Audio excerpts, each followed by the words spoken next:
En esta sesión vamos a referirnos a una cuestión muy importante que tiene que ver con el dinero y con la literatura, y también, en cierta manera, con el derecho mercantil. Vamos a hacer referencia al capítulo 8, al capítulo 8 de la novela de Mario Vargas Llosa, La fiesta del chivo.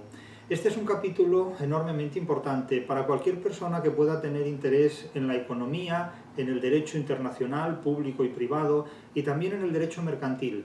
Y por supuesto, para cualquier persona que tenga interés en cómo se administra el dinero dentro de un sistema político democrático y dentro también de un sistema político totalitario.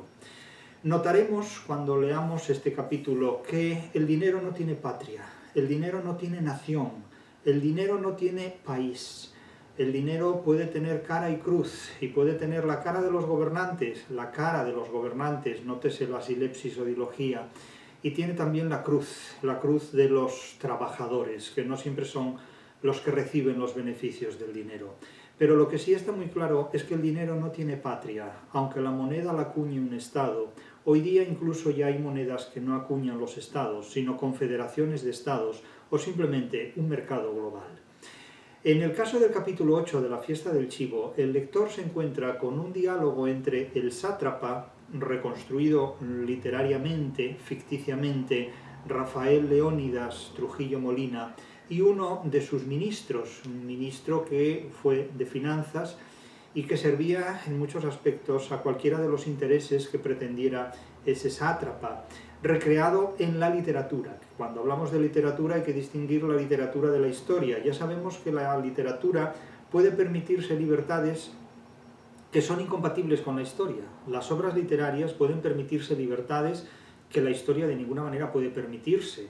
Pueden permitírsela tal vez los historiadores que traicionan el conocimiento de la historia y la interpretación científica de la historia, pero la literatura tiene otro tipo de libertades que rebasan los criterios de verdad o de mentira, porque la literatura se mueve en el terreno de la ficción.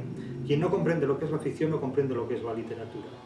La fiesta del chivo es una novela histórica, y como novela histórica puede reinterpretar libremente la historia cuando ésta se introduce en el formato de la ficción, en el formato y bajo las exigencias, bajo la jurisdicción poética de la ficción literaria.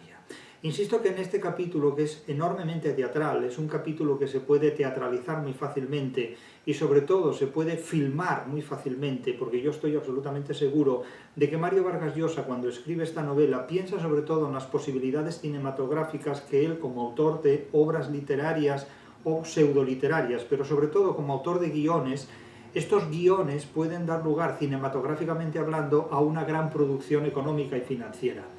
Me sorprende que no haya habido todavía una película taquillera, una obra cinematográfica taquillera sobre esta novela, no sobre los hechos históricos a los que alude la novela, sino directamente sobre esta novela, porque esta novela constituye un guión muy efectivo, muy práctico, muy fácilmente tratable, muy fácilmente manipulable en el sentido de hacedero, no en el sentido de que se pueda tergiversar, sino que es muy, como diríamos en Asturias, muy afallaizo, es decir, muy disponible, muy fácil para convertirlo, para producir a partir de él una obra cinematográfica.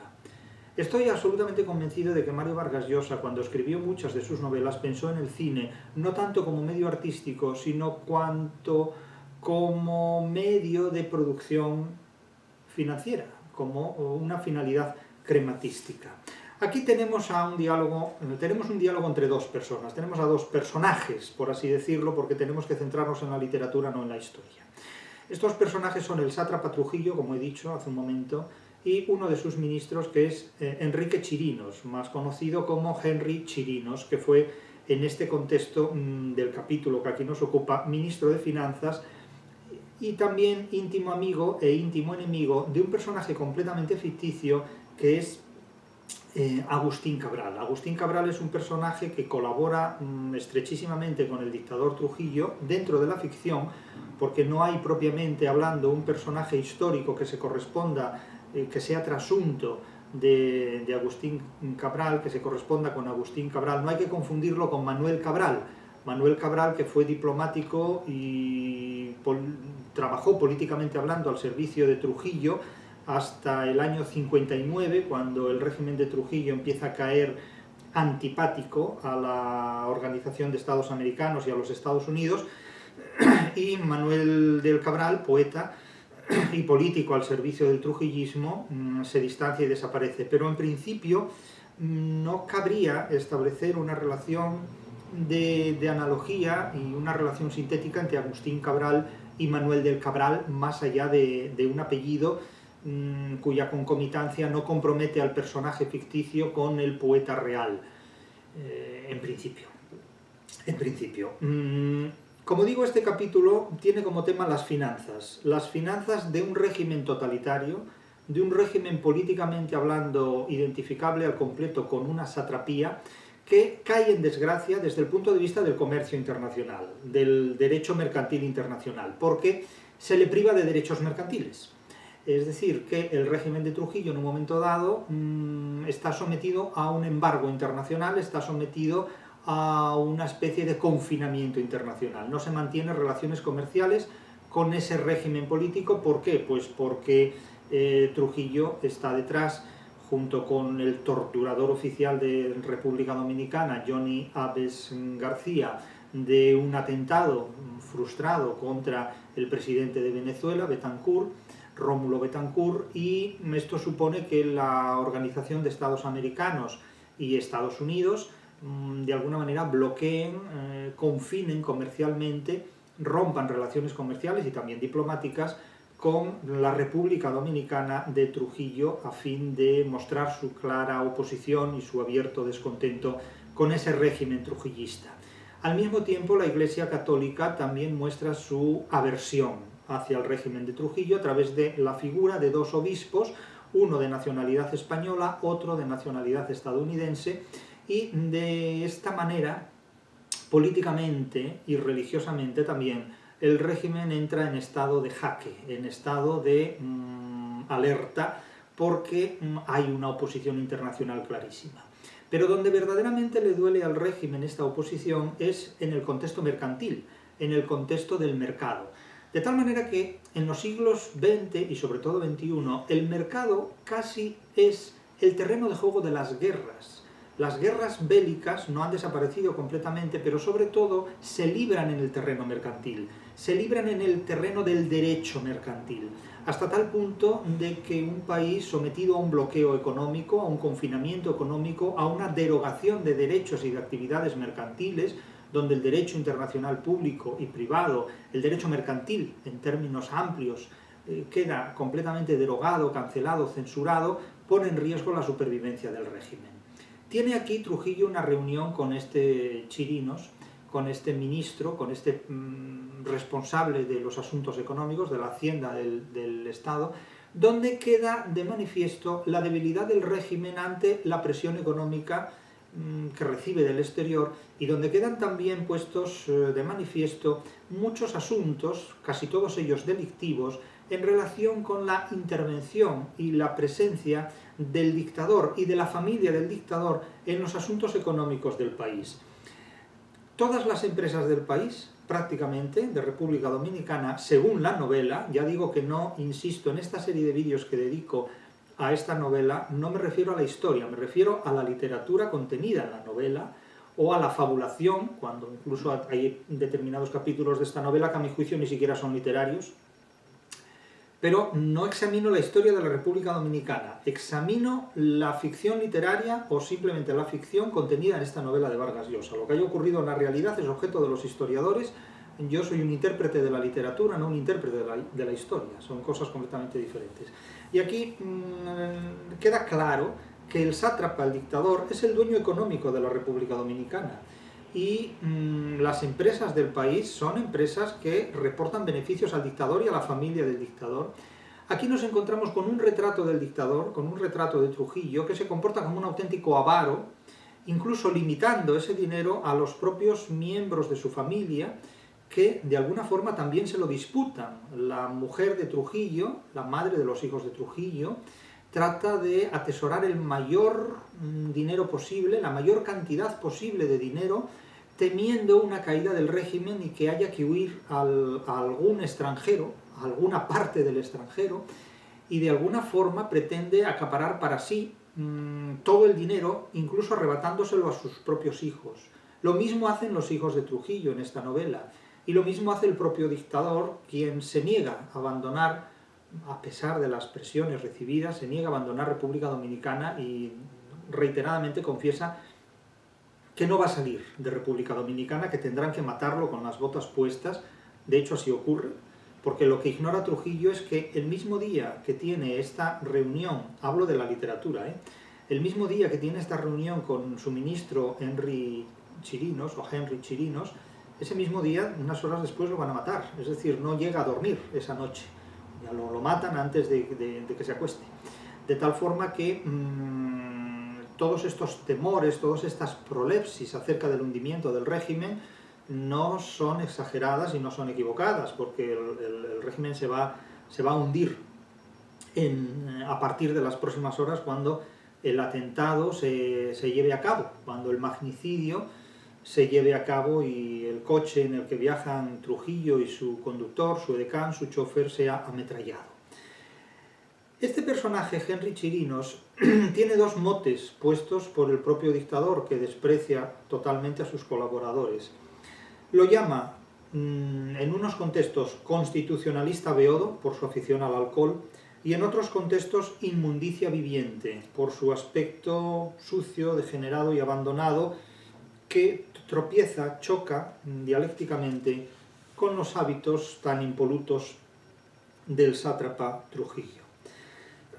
Del propio Chirinos, el narrador de la novela, a través de Vargas Llosa, que es el autor, ofrece una visión totalmente caricaturesca. La caricatura es una deformación grotesca, ridícula, expresionista o impresionista de determinadas características, sobre todo físicas, pero también pueden ser etopélicas, no solo simplemente que afecten a un retrato prosopográfico o ficción, sino que también afecten a una dimensión moral, y con frecuencia suelen estar en concomitancia. Solamente el romanticismo, en determinadas expresiones grotescas, presenta seres humanos deformes con calidades humanas benignas. Por lo común, el significante va asociado al significado, de tal manera que un significante deformado o deformante remite también a cualidades morales deformadas o deformantes. Es el caso de Chirinos aquí. Se dice, cito: tenía piel cenicienta, doble papada, pelos ralos y grasientos y unos ojillos hundidos detrás de los párpados hinchados. La nariz, aplastada desde el accidente, era de boxeador, del accidente no de la nariz, sino del accidente que tuvo, un accidente de tráfico. Y la boca, casi sin labios, añadía un rasgo perverso a su insolente fealdad. Siempre había sido desagradablemente feo, tanto que 10 años atrás, cuando el choque de auto, del que sobrevivió de milagro, sus amigos pensaron que la cirugía estética lo mejoraría. Lo empeoró. Fin de cita. Bien, aquí lo que se presenta sobre todo es la imagen totalmente caricaturizada de un personaje que es malvado, que forma parte del grupo de los malos de la película, de los malvados, y que por tanto el narrador cuenta con carta blanca, cuenta con patente de corso para burlarse de él, ¿no? Como es un malvado personaje, pues es legítimo que el narrador de la novela se burle de él y nos lo presente con esta expresión tan caricaturesca, tan grotesca. Este personaje, que supuestamente es uno de los principales traidores de Agustín Cabral, estrechísimos los dos colaboradores del sátrapa Trujillo, va a sobrevivir en la democracia siendo uno de los principales colaboradores del nuevo presidente de la República, Joaquín Balaguer, que también fue presidente de la República bajo el mandato de Trujillo. Con lo cual no deja de ser irónico que la democracia que se instaura después de la época de Trujillo en República Dominicana esté gestionada directamente y casi exclusivamente por las mismas personas que colaboraron estrechísimamente con Trujillo en la época de su satrapía. Es algo curioso, pero así fue, históricamente y también en la novela. La novela critica enormemente estos hechos, pero en definitiva los aplaude de alguna forma como mal menor. Todo ello, eso sí, en nombre de los amigos del comercio. Incluso se llega a decir en un momento dado que Urania Cabral, la hija de Agustín Cabral, esa deuteroprotagonista o protagonista secundaria o acaso principal de la novela, si es que puede competir en protagonismo con Trujillo o compartirlo con él macabramente, cuando trabaja para el Banco Mundial, es decir, el banco que gestiona los principales intereses comerciales del mundo, se encuentra con Henry Chirinos en determinados contextos, en determinados momentos, y aunque él a ella no la reconoce, ella, Urania, a Henry Chirinos sí lo reconoce y descubre pues, en él la figura de Judas, la figura de uno de los grandes traidores respecto a su padre, enemigo íntimo, amigo íntimo durante la época de Trujillo y alguien que después no solo evitó rehabilitar a Agustín Cabral, sino que incluso sobrevive políticamente en la democracia, haciéndose pasar como uno de los principales demócratas, como si nunca su pasado hubiera sido tan trujillista como de hecho lo fue. El caso es que se dice en la novela que Henry Chirinos era uno de los más capaces entre los que habían accedido a ese club exclusivo de formar parte de la política, de los colaboradores políticos más estrechos, más íntimos del sátrapa. Claro, parece ser que es un sofista que está completamente a disposición de la satrapía del propio Trujillo, y de hecho se dice que toda propuesta que Trujillo desaprobara, él se encargaba de reorganizarla para legitimar su desaprobación judicial. Su mente, cito, organizada como un código, inmediatamente encontraba una argumentación técnica para dar visos de legalidad a cualquier decisión de Trujillo, ya fuera un fallo de la Cámara de Cuentas, de la Corte Suprema o una ley del Congreso. Buena parte de la telaraña legal de la era de Trujillo había sido tejida por la endiablada habilidad de este gran rábula, así lo llamó una vez, delante de Trujillo, el senador Agustín Cabral, su amigo y enemigo entrañable dentro del círculo de los favoritos. Fin de cita. Quiero decirse con esto que este hombre, al que calificaron delante del propio Trujillo de rábula, es decir, de abogado deslenguado y charlatán, es el que, de alguna manera, o de muchas maneras, fundamenta legalmente todos los caprichos del dictador, todos los caprichos del sátrapa. Bien, pues este personaje, una vez que la satrapía de Trujillo se desmonta, forma parte del engranaje clave de la democracia, es decir, que lo mismo funcionan en el totalitarismo que en la democracia. Entonces, claro, uno realmente ya no sabe si la democracia gestionada por personas que han gestionado el totalitarismo es realmente una democracia o qué es. Claro, es que esto hace que la democracia resulte un sistema de gobierno muy inquietante y muy preocupante, y esta es una de las argumentaciones de la que hemos hablado precisamente en nuestro libro, en el ensayo sobre el fracaso histórico de la democracia en el siglo XXI. Claro, es que la democracia es el mejor sistema político de los posibles, indudablemente, pero de la democracia se puede hablar en términos muy amplios o muy estrechos. Democracia era la de los griegos, y era una democracia donde las mujeres no podían votar y donde los metecos no tenían ninguna voz ni ningún voto tampoco, y era una democracia esclavista. Entonces, claro, democracia era la de los Estados Unidos de América, que a la vez, simultáneamente, de hablar de los derechos universales del hombre, se fundamentaba en la esclavitud y en la presa y captura de seres humanos cuya piel era simplemente de color negro, a los que convertían esclavos y trataba como a bestias.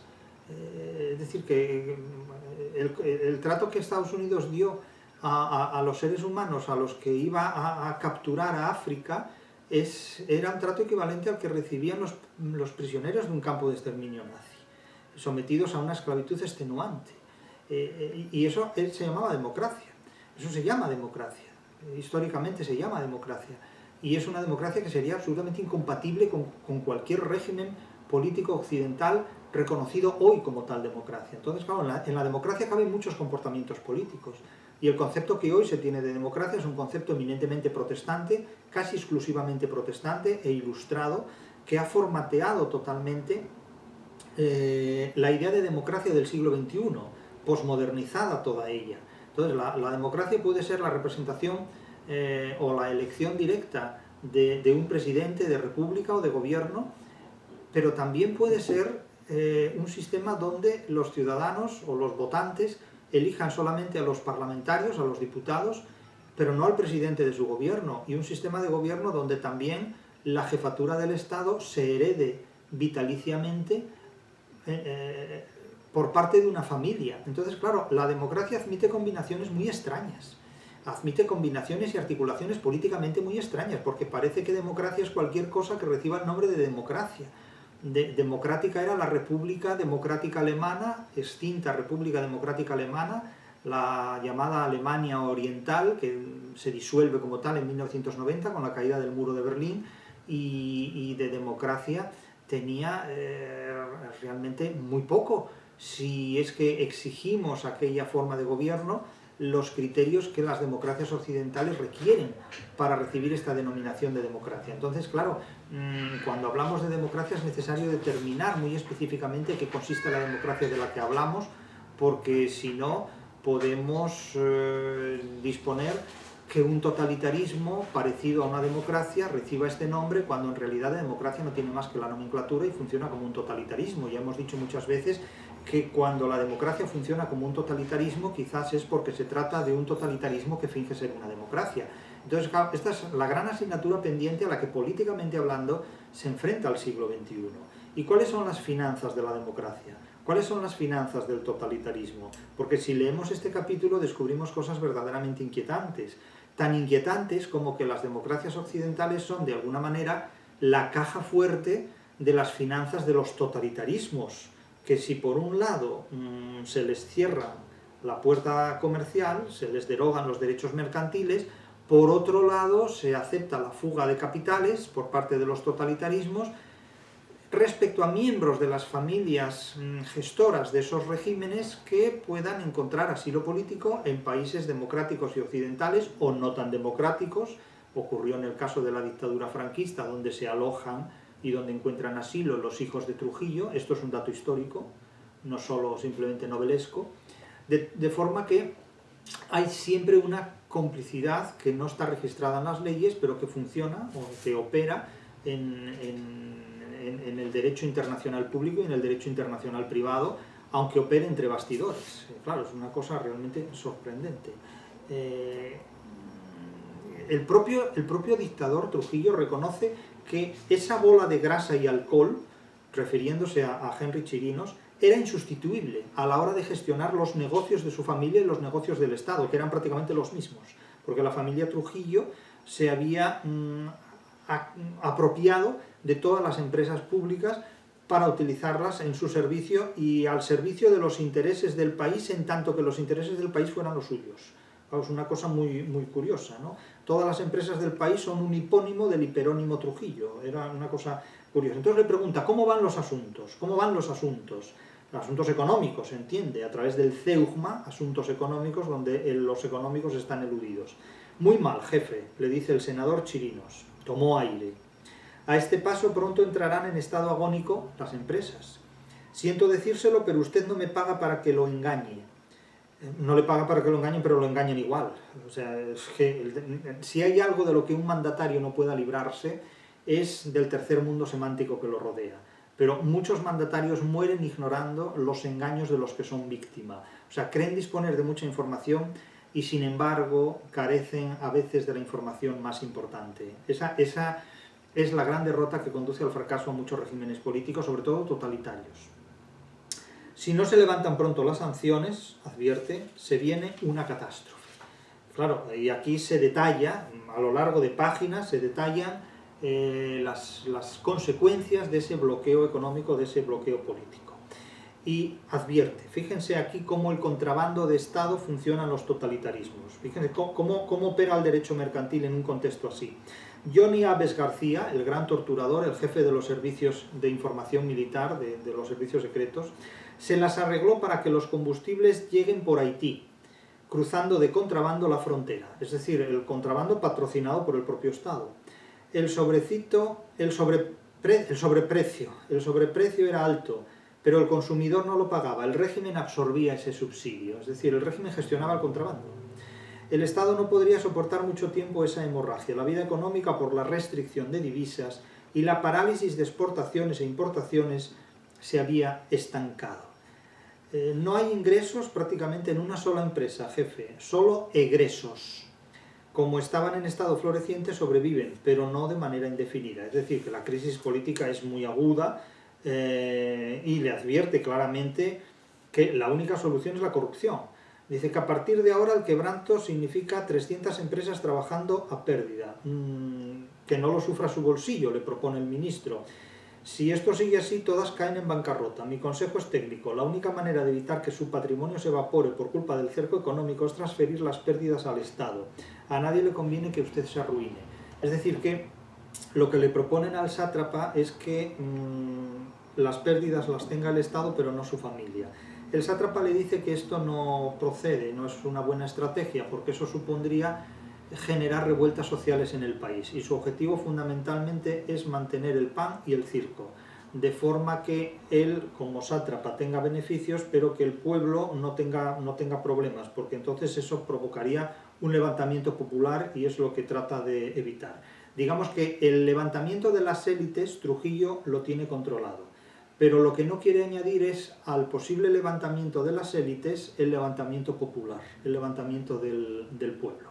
Ese es el gran temor de Trujillo, es decir, que Trujillo prefiere tener contentas al pueblo antes que a las élites. Es decir, porque realmente quien se enfrenta con Trujillo no es tanto el pueblo, cuanto determinadas élites que, apoyadas por el mercado internacional en este punto y por la política internacional, quieren quitar de en medio al dictador. Eso está absolutamente claro. A partir de aquí se desarrolla un diálogo relativamente cómico y también grotesco y hasta cierto punto macabro entre el sátrapa y su ministro. El ministro aparece como un teleñeco y el sátrapa como un avaro, pero ambos también como dos marionetas, uno frente a otro. Si esas empresas no fueran de la familia Trujillo, esos puestos de trabajo no existirían, viene a decir. Y en un momento dado, a boca de jarro, le dice Trujillo a su ministro: ¿tú me robas a mí? Así directamente. Y Chirinos dio un bote en el asiento y el color ceniza de su cara se puso negro, se ennegreció y pestañeaba azorado. Y dice: ¿Qué dice usted, jefe? Dios es testigo. Oh, Dios mío. Dice: ya sé que no, lo tranquilizó Trujillo. ¿Y por qué no robas, pese a tus poderes para hacer y deshacer? ¿Por lealtad? Tal vez. Pero ante todo por miedo. Es decir, el propio déspota sabe que lo obedecen más por miedo que por lealtad. Pero es que el miedo lo genera él. Y la lealtad, ¿cómo se puede tener lealtad a alguien que te impone miedo? Eso no se puede negociar en condiciones de igualdad, así. No se puede querer a la fuerza a alguien. No se puede mostrar simpatía por alguien. Ya sabemos que la tesis de René Girard y de tantos otros antropólogos, mucho antes de que Girard la formulara, es que la obediencia, la sumisión, solo se explica por el temor al sacrificio. Es decir, la gente es obediente porque no quiere que la maten. La gente obedece ante el castigo y obedece y se vuelve sumisa ante el castigo público. Ese es el gran motor que mueve a los totalitarismos.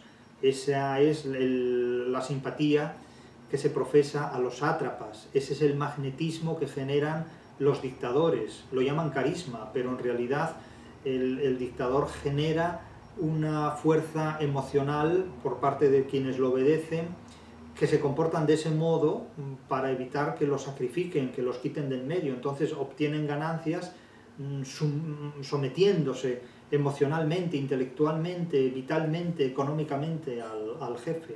Y en esos planteamientos se fundamentan los totalitarismos. Y dice Trujillo: sabes que si me robas y lo descubro, te pondría en manos de Johnny Aves, que te llevaría a la 40. La 40 es la cárcel más temida de República Dominicana. Te sentaría en el trono es una silla eléctrica, y te carbonizaría, antes de echarte a los tiburones. Esas cosas que le gustan a la imaginación calenturienta del jefe del Servicio de Información Militar, Johnny Aves, y al equipito que ha formado. Por eso no me robas. Por eso no me roban tampoco los gerentes, administradores, contadores, ingenieros, veterinarios, capataces de las compañías que vigilas. Por eso trabajan con puntualidad y eficacia, y por eso las empresas han prosperado y se han multiplicado, convirtiendo a la República Dominicana en un país moderno y próspero. ¿Lo has comprendido? Bueno, esta información no va tanto para Chirinos, que ya lo sabe, cuanto para el lector, para que esté informado el lector de la novela de cómo funciona la economía bajo un totalitarismo. ¿Qué países aplican estas normas y estos sistemas? Ustedes lo saben, no hace falta que se lo diga, lo saben mejor que yo. ¿Hay corrupción en democracia? ¿Hay corrupción en los totalitarismos? Hay corrupción en todas partes y supongo que en cada sistema político la corrupción se organiza de un modo diferente. Eso sabrán quienes se ocupan de investigar estos asuntos, evidentemente, pero la literatura informa de ellos en muchísimos aspectos y desde luego el derecho mercantil no se articula del mismo modo en un estado totalitario que en un estado democrático, ni se articula del mismo modo cuando un estado totalitario y un estado democrático pactan el tráfico de divisas en los contextos que estimen oportunos. Claro, en un momento dado, precisamente de este tráfico de divisas se habla aquí, y Trujillo pregunta a Chirinos si los miembros de su familia han tratado de sacar divisas de República Dominicana en los últimos días. ¿Trataron de sacar divisas de nuevo?, preguntó enfriando la voz. ¿Quién? La vieja. La vieja se refiere a su mujer. Y dice el narrador, la cara fofa llena de gotas de sudor del ministro Chirinos volvió a sentir como a su pesar. Aquí se hace lo que en retórica se llama un neuma.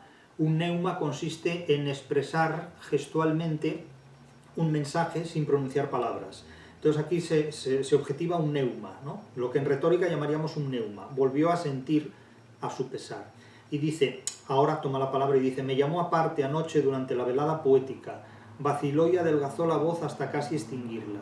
Dijo que era un pensamiento de usted, dijo que era pensando en usted, no en ella ni en sus hijos, para asegurarle una vejez tranquila si ocurre algo. Estoy seguro de que es verdad, jefe, ella lo adora.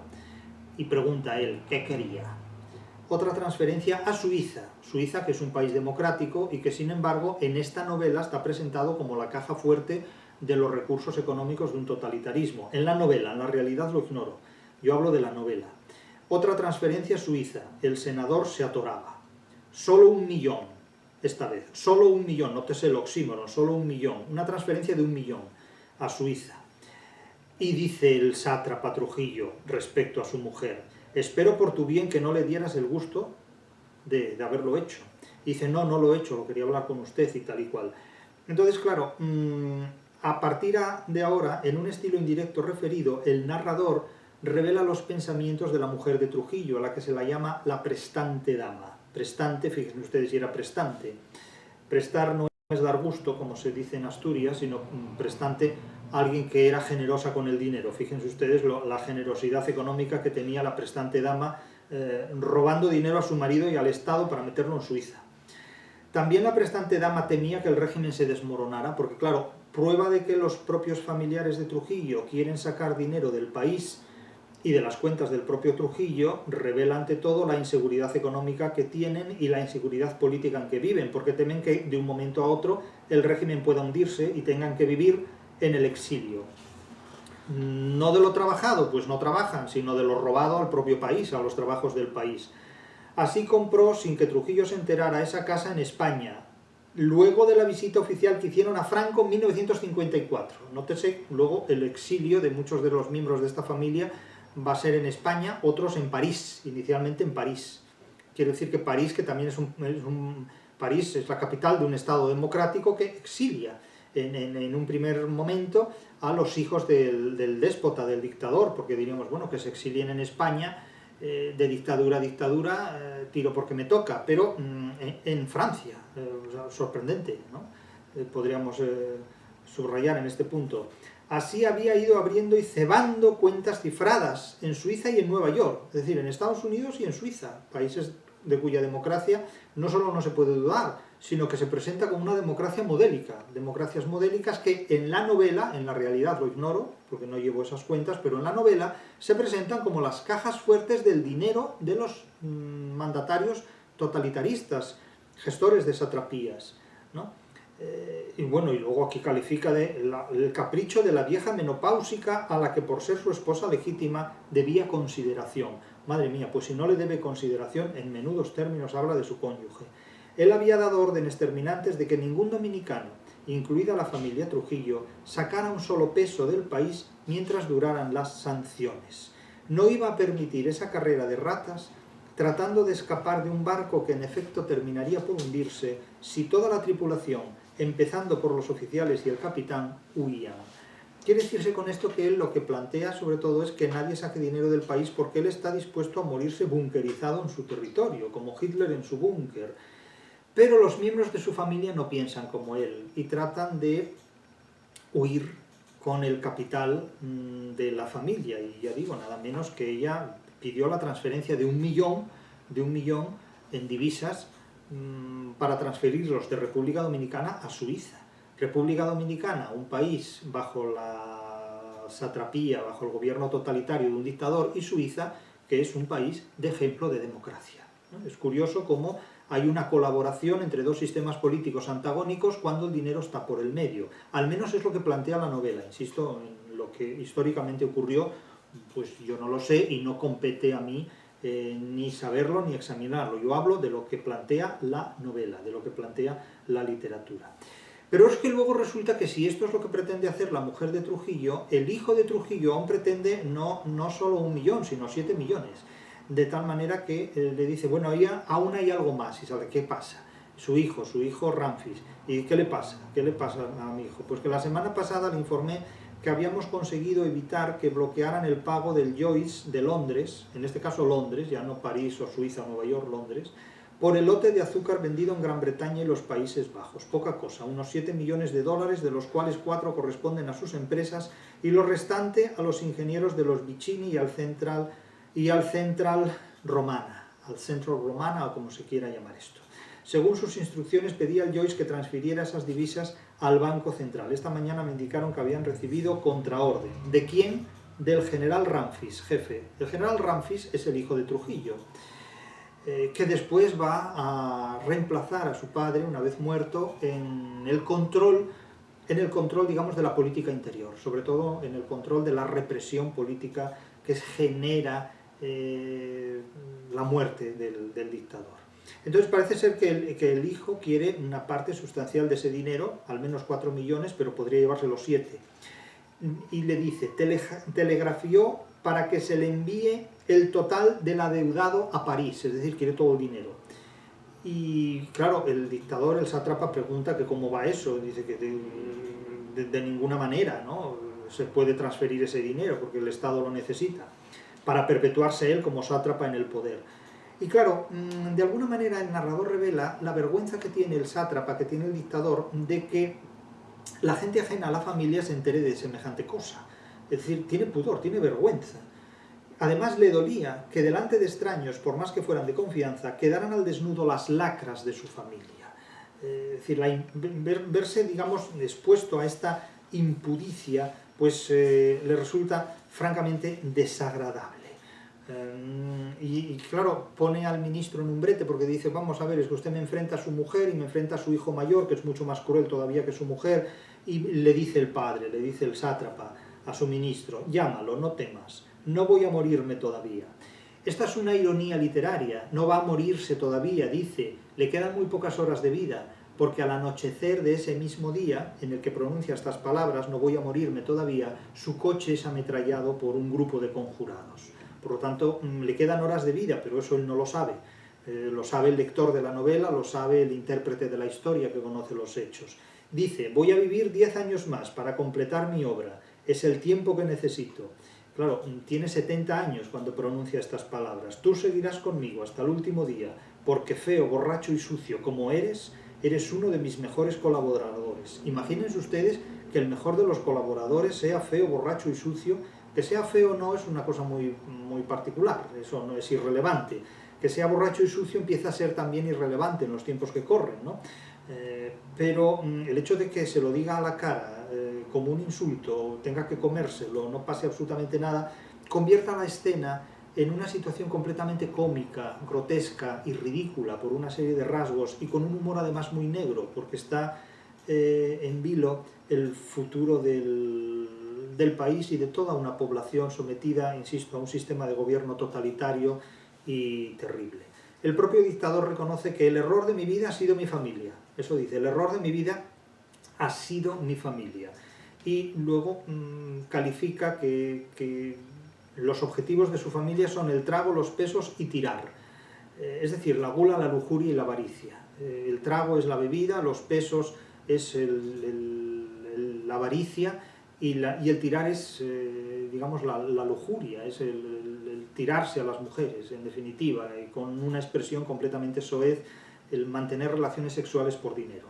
Es decir, que cuando la salida, insisto, esto ya lo hemos dicho muchas veces, cuando la única salida o la única forma de conducta que tiene el varón en estas sociedades es el alcohol y el sexo, por dinero además, claro, los resultados son de un machismo que solo conduce a una forma de vida incompatible con el racionalismo humano, que es lo que plantea este tipo de sistemas totalitarios, ¿no? donde el macho tiene que responder a un perfil político y a un planteamiento social que, insisto, es completamente incompatible con el racionalismo humano, pero que resulta perfectamente promocionado por este tipo de sociedades, donde la mujer no significa nada más que un objeto sexual y desde luego es una anulación vital. Esto no tiene ningún sentido. No tiene ningún sentido desde determinados puntos de vista de algunas personas de hoy día, pero no todo el mundo comparte estos puntos de vista, ni siempre se han compartido estos puntos de vista en la historia. Entonces, en fin, es lo que hay, es lo que tenemos. Se advierte también de los problemas políticos con Estados Unidos. Se dice, hay una situación paradójica ya en Estados Unidos. ¿Qué haremos con los supuestos amigos, los congresistas, los políticos, los lobistas que reciben estipendios para defender a nuestro país? Claro, aquí se declara que la República Dominicana de Trujillo paga dinero a congresistas estadounidenses, a congresistas de los Estados Unidos, para que preserven en el Congreso políticas que favorezcan la preservación en el poder de República Dominicana de la familia Trujillo. Claro, aquí abiertamente se habla de la corrupción política de la República Dominicana, pero también de congresistas norteamericanos, según la novela, que aceptan dinero por apoyar a Trujillo en el poder. Y claro, se advierte que son varios millones de pesos al mes.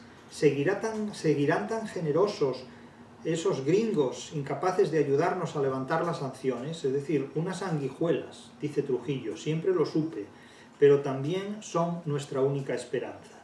Es decir, que de alguna manera reconoce que el propio Estado de la República Dominicana de Trujillo es un Estado completamente corrupto. Pero claro, la corrupción no es unívoca, porque estos congresistas norteamericanos que retrata la novela aceptan este dinero. Y parece ser que ahora mismo, bueno, pues ¿qué hacer con eso? Es decir, seguimos dándoles dinero, pero es que no nos ayudan, porque el país está bloqueado comercialmente y no tenemos apoyos, ni mercantiles ni tampoco políticos. Pero claro, lo que ocurría con los Estados Unidos, el país al que su régimen siempre dio el voto en la ONU para lo que fuera menester, lo sublevaba, lo irritaba. Es un estilo indirecto libre a través del cual se manifiesta el pensamiento de Trujillo. Y se pregunta, como un erotema, ¿no? Una figura retórica que no tiene una respuesta, ¿de qué sirvió recibir como príncipe y condecorar a cuanto yanqui pusiera los pies en esta isla, en República Dominicana? Y advierte, es difícil entender a los gringos, no me cabe en la cabeza que se porten así conmigo. Bueno, es difícil entender a los gringos, o muy fácil, realmente, como se ha dicho tantas veces, como se ha repetido tantísimas veces desde aquella famosa frase, Inglaterra no tiene amigos ni enemigos permanentes, tiene intereses permanentes. Inglaterra y todo el mundo, evidentemente, y el pensamiento protestante, pues mucho más.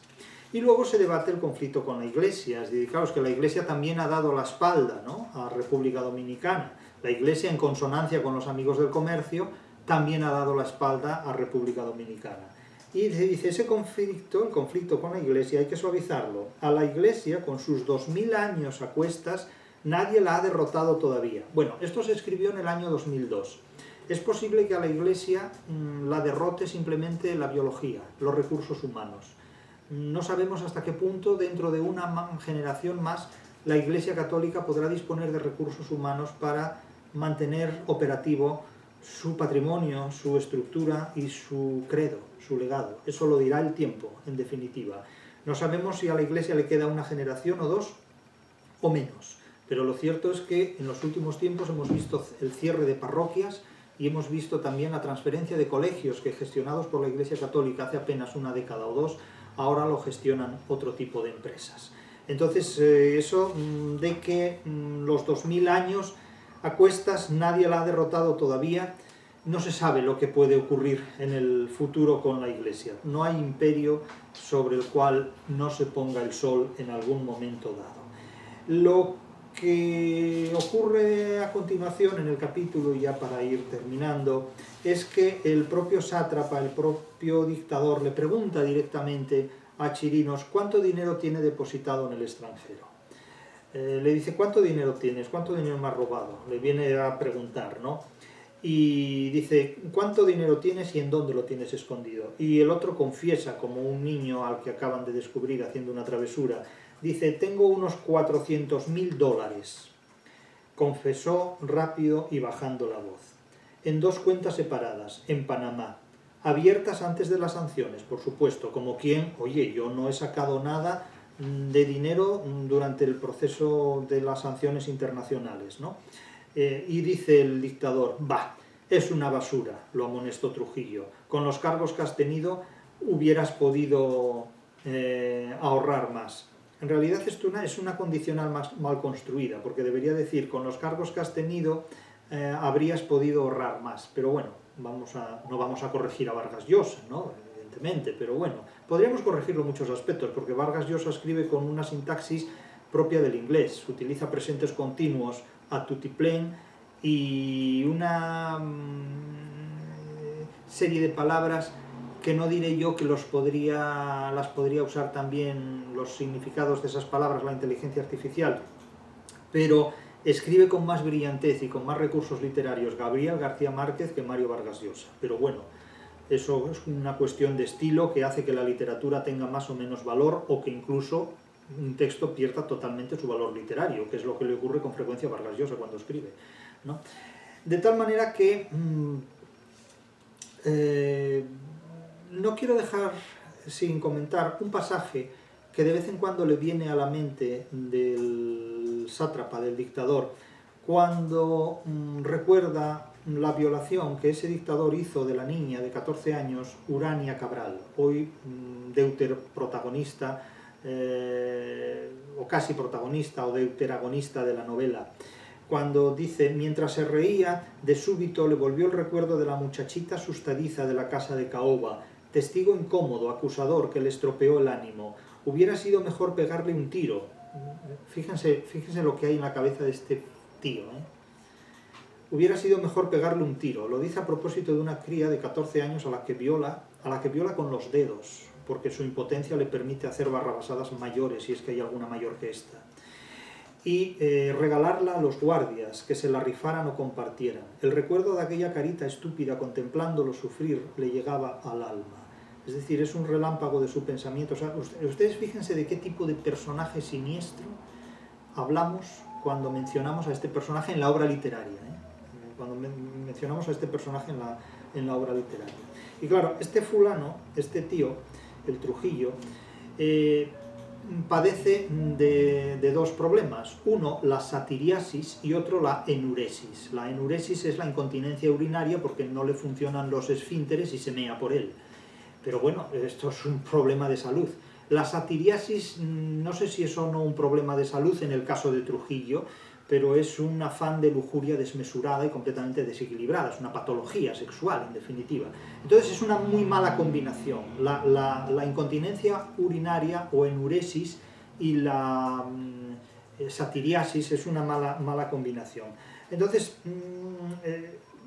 la cabeza de este dictador, horas antes del día en el que sin saberlo lo van a ametrallar, es una olla a presión, porque tiene los malos recuerdos que le ha dejado ese frustrado, no podemos calificarlo de encuentro sexual, sino de monstruosa violación que lleva a cabo con esa criatura de 14 años, porque es una secuencia de pederastia en la novela, a la que por otro lado parece el narrador resultarle muy regodeante, ¿no? Porque el narrador se demora de una manera, digo el narrador, no digo Vargas Llosa, Vargas Llosa es el que escribe la novela, el narrador es el personaje que cuenta la historia.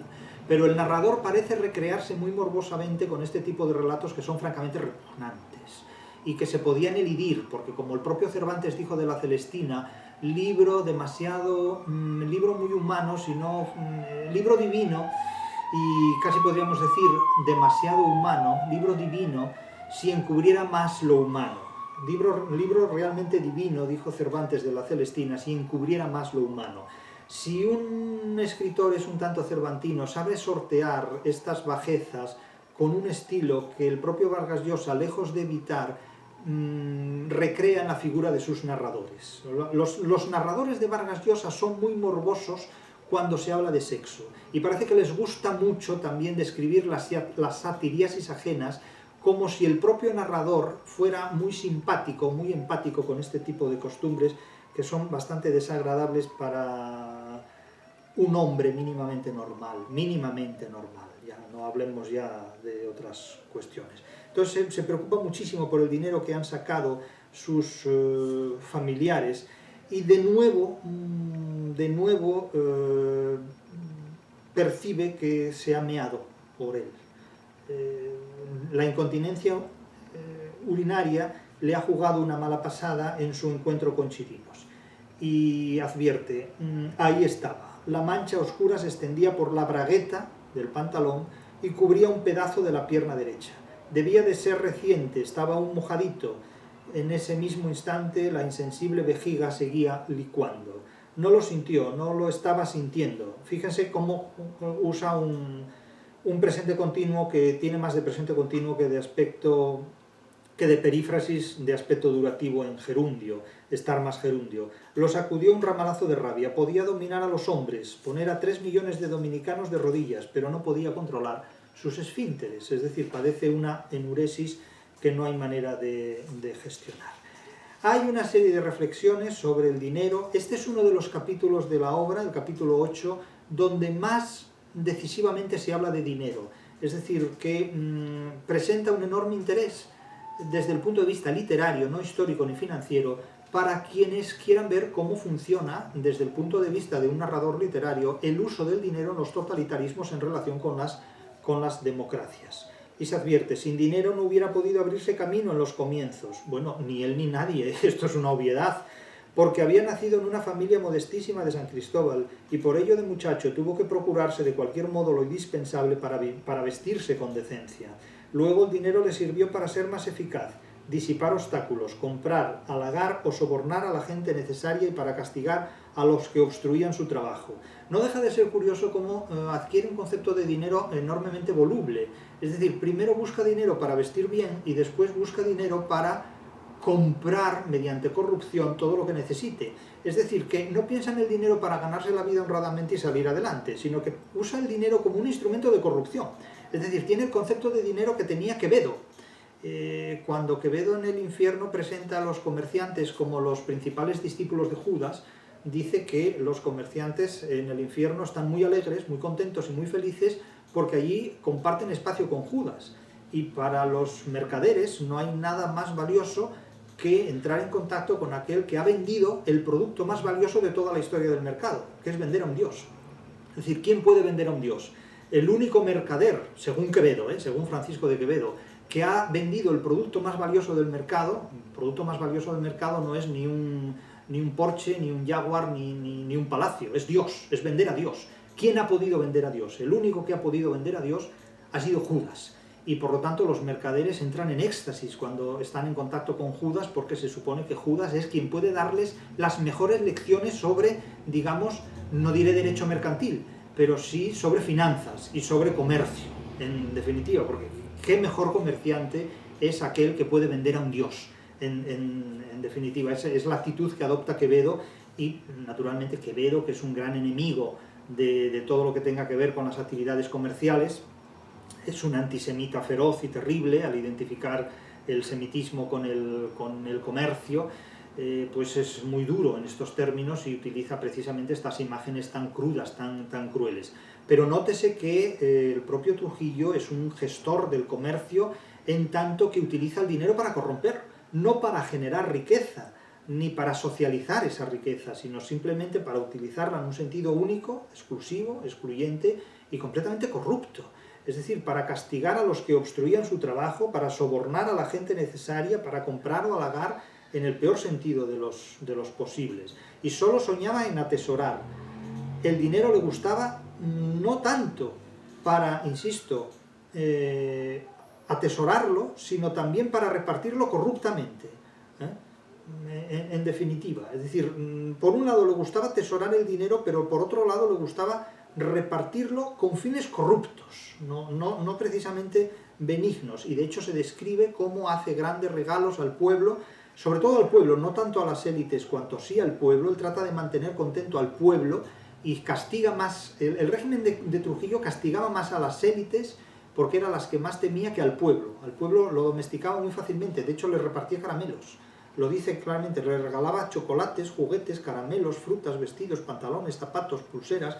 Era una manera de mantener subvencionado al pueblo porque él sabe que el pueblo con un caramelo se contenta, las élites no. Las élites exigen algo más de caramelos, pero a las élites las sometía a una represión muy dura, muy terrible. Claro, la democracia mantiene contento al pueblo con subvenciones. Con subvenciones, no con caramelos, sino con subvenciones, pero es una manera también de mantener contenida, digamos, la revuelta popular. Las dictaduras trataban de mantener al pueblo contento con pan y con circo, con espectáculos taurinos, con espectáculos deportivos y también con subvenciones a través de actividades empresariales, desde los economatos a las empresas públicas subvencionadas, en definitiva. Las subvenciones de la democracia se articulan de otra manera, pero eso los especialistas en comercio y en finanzas públicas sabrán explicarlo mejor que yo. Y claro, en definitiva, lo que viene a decir es, y con sus amigos, colaboradores y servidores. Claro, uno se pregunta, ¿pero puede tener amigos un bicharraco como este? ¿Un personaje literario tan malvado como Trujillo? ¿Puede tener amigos? ¿No? Les había creado negocios para que ganaran buena plata y no saquearan al Estado. Es decir, él se preservaba las empresas del Estado y a los otros les creaba negocios para que se entretuvieran con ellos. Finalmente el capítulo concluye recordando los 70 años que tiene Trujillo, cambiándose de indumentaria y, en definitiva, buscando soluciones no tanto en el alcohol, cuando sí en el sexo, en el sexo violento, en el sexo pagado o violento, en este caso, frente a lo que es la satiriasis del impotente. Este personaje está condenado a dos males, uno inevitable, como es la enuresis, porque más tarde o más temprano nacemos con incontinencia urinaria y con frecuencia morimos también por razones de edadismo, de edad, con incontinencia urinaria. Los bebés se mean y los ancianos también se mean porque el destino del ser humano es no controlar los esfínteres en determinadas edades de la vida. Pero eso es un proceso natural porque todos vamos a pasar más tarde o más temprano si no nos morimos antes. Y desde luego nadie nace conteniendo su orina, ni conteniendo su llanto. Pero en el caso de este hombre, pues esto lo toma como una afrenta personal. Ahora bien, la enuresis mantiene relaciones conflictivas con la satiriasis y así al menos es lo que se presenta en este capítulo. Sea como sea, este capítulo es una demostración muy clara de que con frecuencia a veces las democracias funcionan como las cajas fuertes de las finanzas de los totalitarismos, y aquí de hecho se pone de manifiesto claramente, a pesar de la ficción literaria que pone el dedo en la llaga de las finanzas, insisto, de las democracias y de los totalitarismos. La novela en este punto es una novela muy audaz, muy expresiva, que sacrifica indudablemente la calidad literaria en favor de la denuncia, en favor de la denuncia crítica contra sistemas totalitarios y en favor de la democracia.